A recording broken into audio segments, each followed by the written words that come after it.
The morning of her death repelled all seriousness. The morning of her funeral, all thought. Running on the field behind the house, I felt surveilled, by eyes alert to insufficient grief.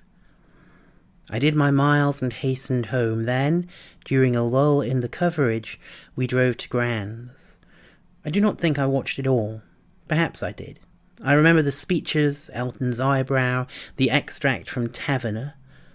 But I also remember my grandfather, more than half gone from the plaques in his brain and recent grief, watching broadcast eulogies, hearing Nellie, his daughter's name, exclaim, "I know one, I know one. She's speeding ahead. She's speeding ahead. She's dead."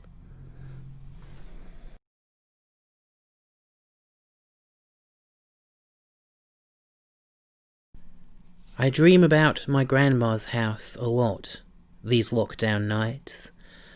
We'd visit every Saturday, when she was still alive. She'd cook dinner for my parents and make me a plate of chips. I was a fussy eater as a child. And then my aunt, my grandma's daughter, caught the cancer that would see her into hospice care and slowly out of life. Then my Gran would come to ours and Mum would make her dinner on a Sunday, and my Mum would drive her home, and I would ride with them, and then with Mum alone, and she would rarely take the most direct route back toward our home. We would take detours, not very far, to Chesterley Street, fence houses, past the castle or the entrance to the old safari park. These were the borders of my world, such as it was back then. I do not think we talked a lot. She drove. I may have hummed tunes to myself. A lot of the worst things hadn't happened yet, though some already had. I was starving myself. I was weighing myself a dozen times a day and shivering through long nights in the bathroom when the chemicals I took to purge what little I did eat would do their work. We didn't talk about this on our drives. We shared them silently. Eventually my aunt would die. My grandmother would take that hard. But patterns reassert themselves, and care can channel grief. She would have us back to hers again, and Dad would drive us home, almost always by the shortest route. The old man liked routine. It was the summer after.